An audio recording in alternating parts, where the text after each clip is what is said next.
While it's not unusual for a lineman to be a bit overweight, you don't see many quarterbacks with that problem. One exception is Hall of Famer Sonny Jurgensen. He was a fun-loving, rotund redhead, and most football people agree that he was the finest pure passer the game has ever produced. As quarterback of the Washington Redskins, Jurgensen was as much of an institution in the nation's capital as Congress, and only slightly less controversial. He looked like a Humpty Dumpty with an arm. To me, he was funny looking. He looked like an egg with shoulder pads. He was a player in command, in charge, that could back up what he said. I think he's one quarterback could say to the receiver, which way you want the laces? You want the laces up? You want them down the side? Sonny's a natural. Sonny really didn't have to work at being a quarterback. He had the natural arm, he had a sense of timing, and he knew his people. Sonny Jurgensen probably played as well as anybody on Sunday after having a long visit to the local lounge on Saturday night.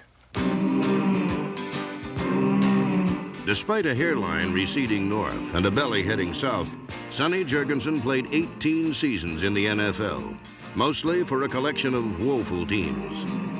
He began his career with Philadelphia in 1957. No Eagle receiver could outrun his spirals, and no one could keep up with him after dark.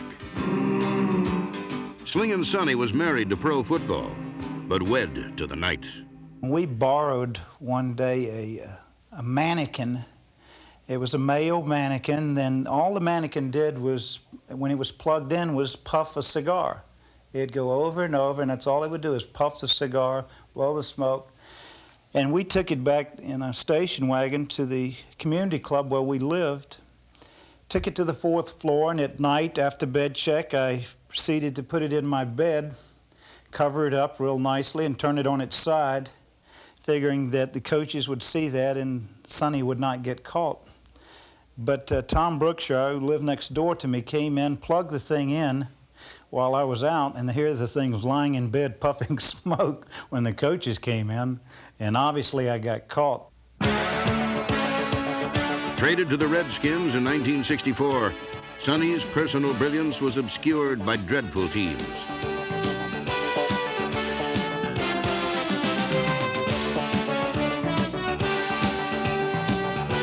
Without a running game, without an offensive line, and with head coaches coming and going through a revolving door, Jurgensen rose above the chaos, becoming the light amid Redskin darkness in the 60s.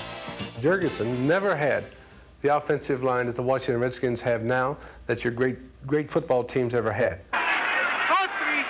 He had to take that snap and get rid of it because, boy, you were in on him.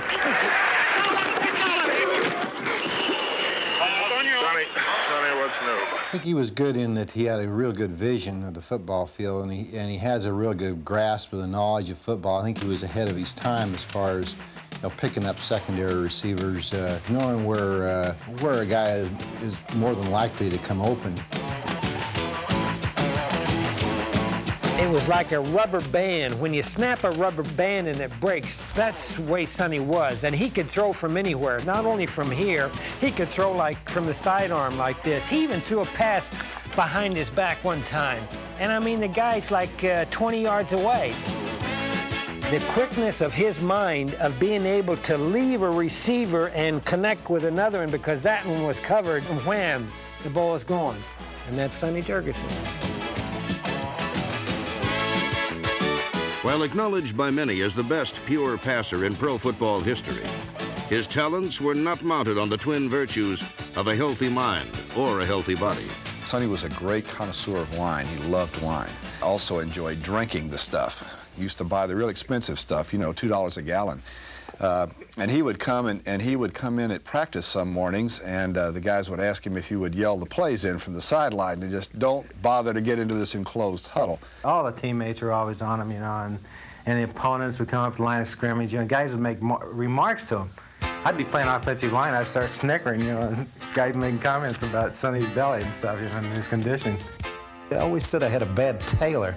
My uniform was tailored poorly. That's why I had the stomach. I think everybody that sat home with a six-pack on the weekend and watched games and sat there with their stomachs out in front of them and the T-shirt pulled down tightly over them, they could relate to me. They liked me. They still like me because Their wives could say, why don't you go out and get in shape so you could play ball or something? Look at those physiques. And they could always look at me and say, well, look at that. If he can do it and play ball, then I can sit here and watch your games with my six-pack, so leave me alone. While Sonny found the express lane to easy touchdowns, the Redskins kept taking wrong turns down one-way streets.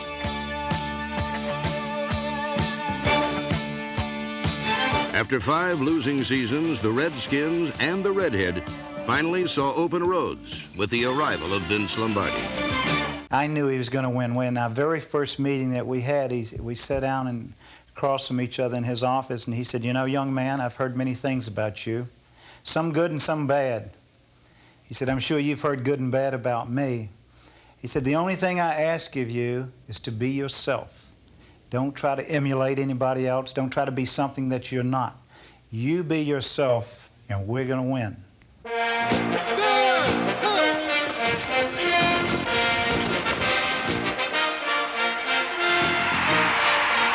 In 1969, the Redskins produced their first winning season in 9 years. Like Moses, Lombardi delivered Jurgensen to the edge of the promised land. But the championship fires died with Lombardi's death in 1970. 2 years later, George Allen arrived with a low-octane offensive philosophy meant to be driven by an economy model, not a gas guzzler. The controversy as far as the quarterbacks are concerned here, I like Billy, I like Sonny. George created that. Fortunately for George and for the Redskins, Billy Kilmer and Sonny Jurgensen were friends. If we had not been, we could have split the team right down the middle. George wasn't honest with either of us. He would tell one thing, and he would come and tell me. And he'd tell me something, and I'd tell Billy. And it never worked out that he was telling us both the same thing. He would tell us something to try to get results. I'd been out for a while with an injury, and I remember one particular game where Kilmer was starting, and he brought the team down the field, and he got to about the 20-yard line. It was against San Francisco, I think, and he got hurt. He got his bell rung on second down, and he came off the field, and Allen looked around and reluctantly came to me to put me in, even though I hadn't thrown in about 5 weeks, and he said, now you go in, run a draw play, and we'll kick a field goal. So I go in, and I said, the hell with a draw play, I'm going to throw the ball. And I threw a pass for a touchdown and came back out, and he was upset, like, well, why'd you throw the pass? And I said, well, when I came to the line of scrimmage, they were hollering, look out for the draw, look out for the draw. So I said, oh, audible to the pass, and we scored. Only play I played in the game. He wouldn't put me back in. Jurgensen's smile remained as brilliant as his right arm, a tool Allen only unleashed when situations got desperate and the team needed inspiration. But he was a guy, though, that when he walked into the huddle, immediately prestige entered the huddle. Immediately respect entered the huddle. Command entered the huddle. The guys listened, and they also expected something good to happen. Oral Roberts couldn't have done as well, believe me. He went in, he called the play, the guys went to the line, and they knew right now this guy is going to get the job done. In the twilight of his career, when strategy needed to be born on the field and not on the computer, Jurgensen remained the best third down quarterback in football.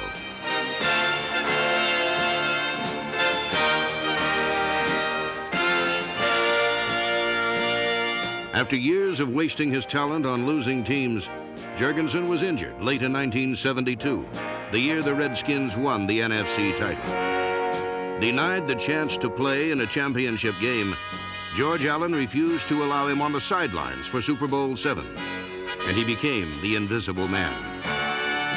They made 2 pictures of the team that year, of the championship team, NFC championship team. One with me in it and one without me. And they used the one without me. George Allen's decision to use the one without me instead of the one with me. And I did play 4 or 5 games that year and won 4 of the games I quarterbacked. The embittered quarterback stayed on for 2 more seasons, playing little, more often watching others play the position he mastered. Sonny Jurgensen brought paunch, panache, and an occasional hangover to his calling. He was a winner, a natural, the heart and soul of every team he ever played on.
Before a sellout crowd at D.C. Stadium, the Redskins tackle the Eagles.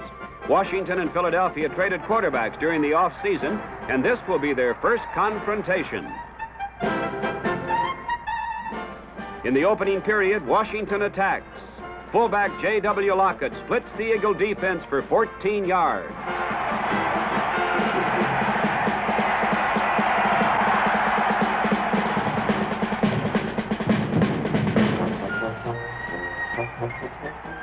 Quarterback Sonny Jurgensen commences to haunt his former playmates as he pinpoints Bobby Mitchell with a 29-yard completion.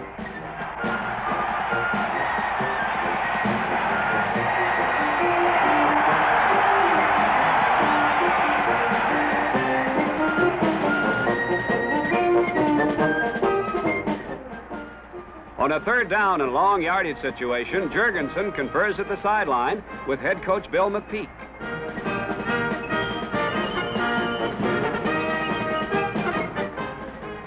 The conference proves worthwhile as Jurgie steps to the firing line. Sonny hurls a honey to Bobby Mitchell, and it's touchdown, Washington.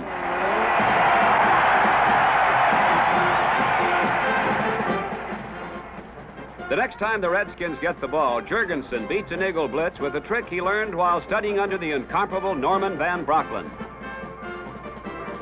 It's a screen pass to J.W. Lockett, and the play goes all the way.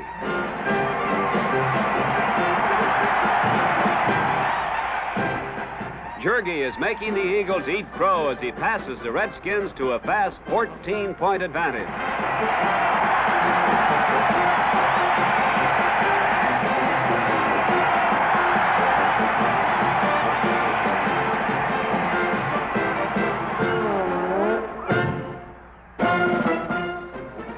Late in the second half, Jurgensen continues to bedevil the Eagles. Preston Carpenter totes an out-pattern pass to the Philadelphia 24.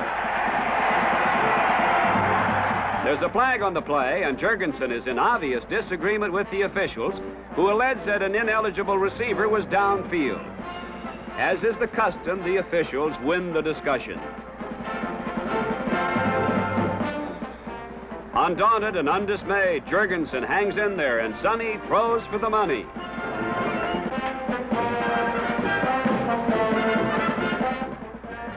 The pass sails some 50 yards. Bobby Mitchell provides a one-man reception committee, and in one big play, Washington travels to the Philadelphia 9.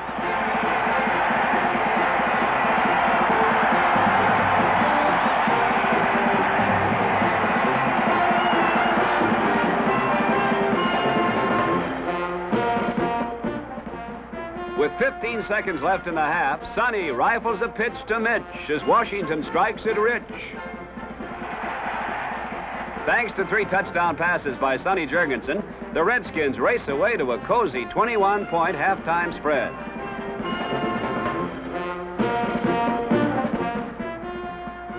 The muffled Eagle offense perks up in the third period as Tim Brown packs a pitch out to a touchdown.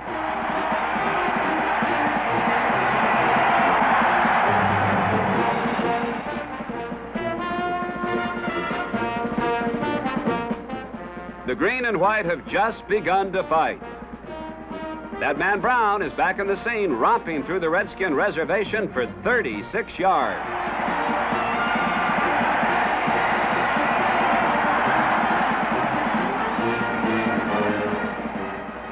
The forgotten man, Norman Snead, does the deed here with a 6-point pass to Timmy Brown.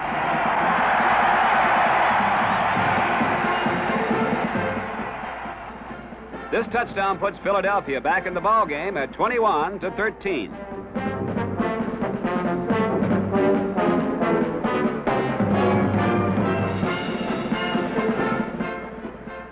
That's too close for comfort, says Sonny Jurgensen, who replies with a pass to Charlie Taylor. Taylor, the rookie speed burner from Arizona State, blows by the Birds in a spectacular 66-yard play as Washington pulls away.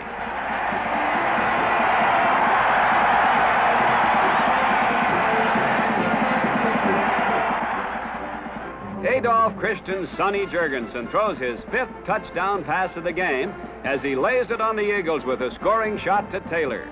Jurgensen wins the battle of the quarterbacks and Washington wins the war 35-20.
The architect of victory is football's ultimate weapon, quarterback Sonny Jurgensen.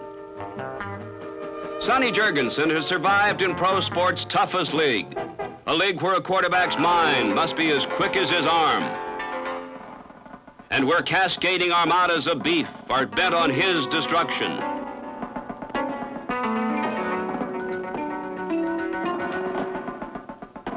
Jurgensen can move an offense on his arm alone.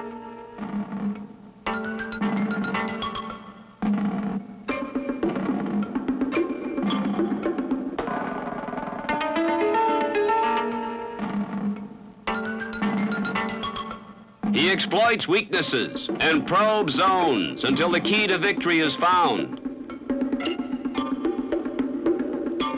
This is called field generalship.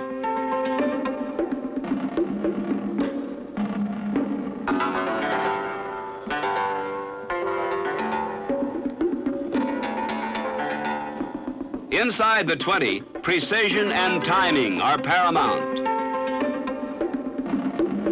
until the assault is finalized by the referee.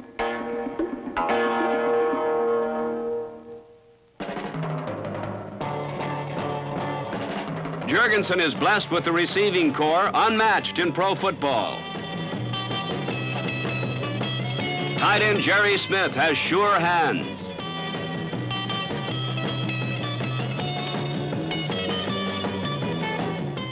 And extraordinary moves and balance.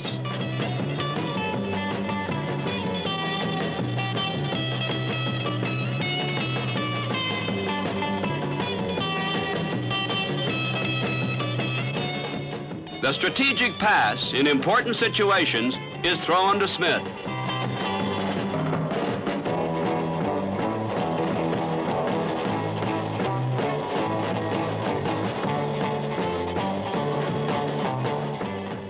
Smith's acrobatic receptions helped Sonny break records.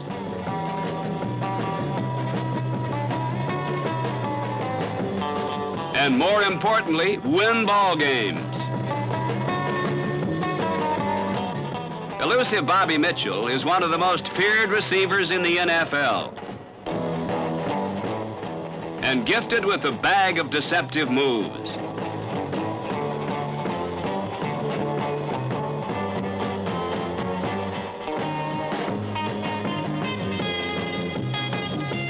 When the quick touchdown is needed to either pull close or break open a game, Jurgensen goes to Mitchell.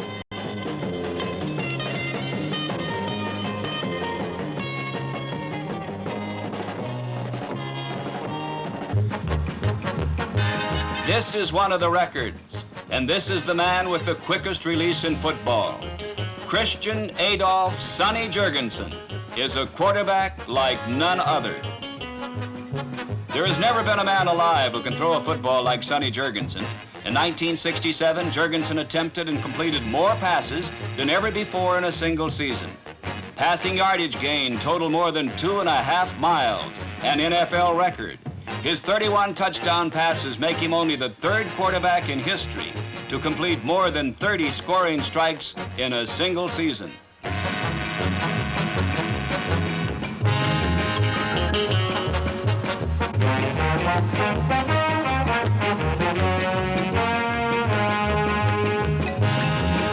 Sonny Jurgensen is a great quarterback.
To purists, Sonny Jurgensen is a classic quarterback.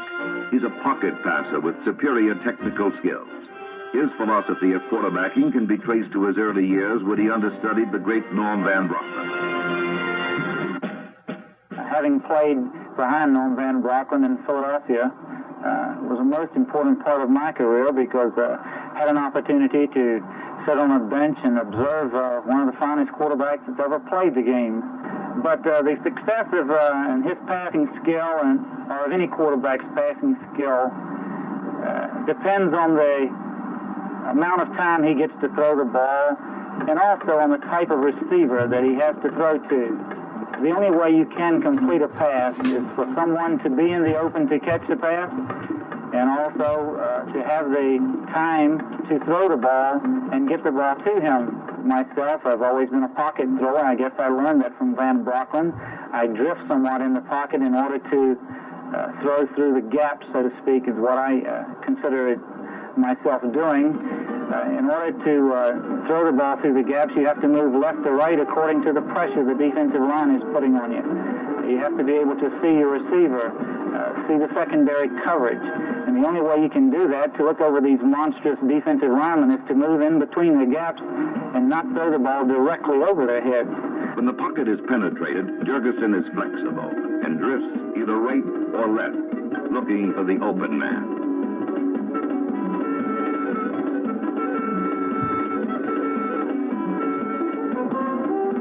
Though Sonny is known for being a long passer, the Redskin pass offense is designed for the short, strategic pass. In Washington, with the lack of running game that we have had in the past, and also in Philadelphia, we have become known, I guess, as real short throwers and throwing the ball to the receivers such as I have had, and Tommy McDonald, Bobby Mitchell, Pete Retzlaff, Charlie Taylor, and getting the ball to them and letting them run with the ball. This is also a possession-type pass because your percentage of completions is a good deal higher than the longer throws. And it's also one where we feel that we can dictate somewhat to the defensive teams how they can play up there. Even with the great defensive team that you have, you still can complete a percentage of these real short throws.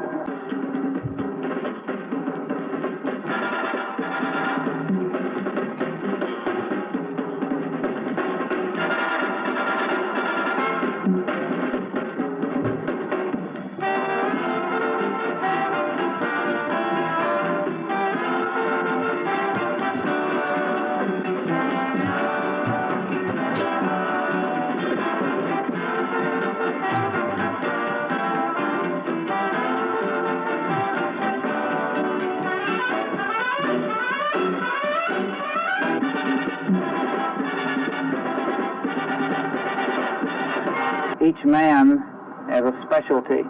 You have men that block, men that can tackle, men that can kick the ball only, pass receivers that only catch the ball and run with it, and quarterbacks throwing the ball. And any time they can force a quarterback that isn't an exceptional scrambler to run with the ball, they're forcing him into a situation where they're making him do something that he isn't capable or as capable as a running back. If they force me to run, they're making me do something that I am far inferior to any runner that we have on our club or on our clubs. And I think this is one reason that if you go back and look over the records, that very few teams are beaten by quarterbacks running the ball, but in most of the games where they are defeated, it's by a quarterback throwing the ball, and that's one reason I intend sticking to my specialty of throwing the forward pass.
The nerve center of any team is the quarterback, an on-the-field extension of the coach.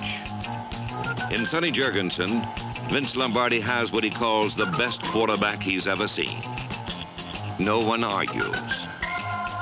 Sonny's style of scrambling defies imitation.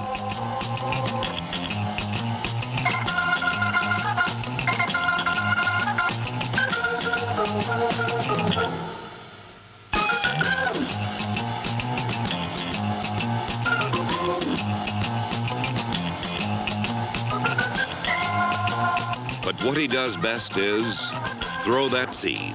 Throw that seed well enough to lead the league in passing as the only quarterback to throw for over 3,000 yards.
There is no better working football mind and no better quarterback than Sonny Jurgensen.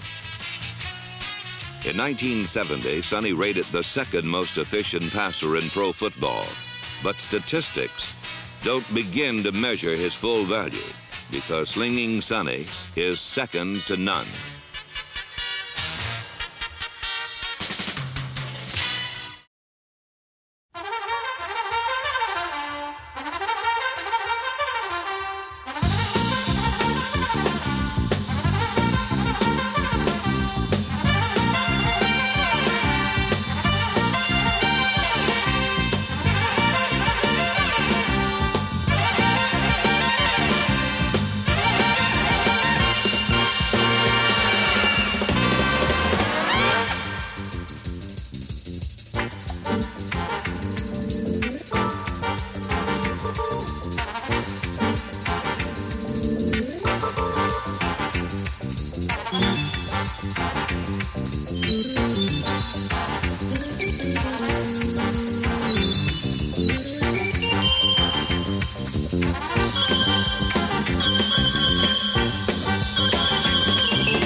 Hardship was never part of Sonny Jurgensen's life until 1972, when it consumed his career and shattered his dreams. In his 9 years as a Redskin, Jurgensen set passing records that may never be matched. But what he wanted more than anything else was a championship.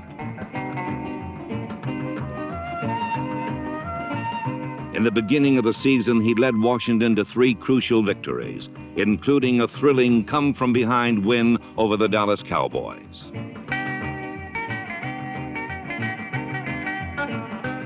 But against the New York Giants, he tore his Achilles tendon and spent the rest of the year on crutches. Although he never realized his dream, he was still very much a part of the championship season. He instilled confidence in the offense and left with each man a renewed faith in the team.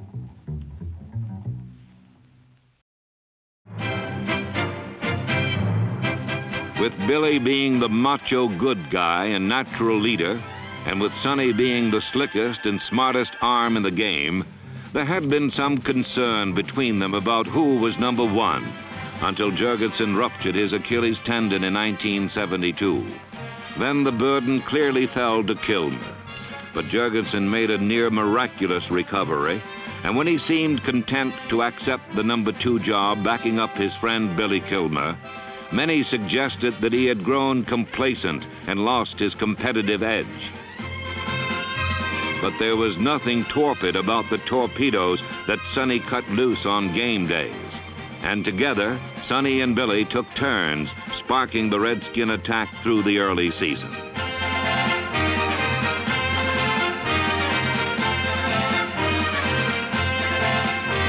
And then Billy sustained a painful ankle injury, and the Redskins had to depend on Sonny.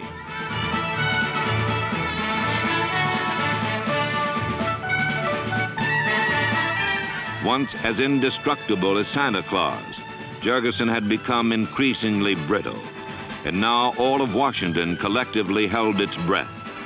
But Sonny came through until late in the season with badly deteriorated cartilage he could no longer play.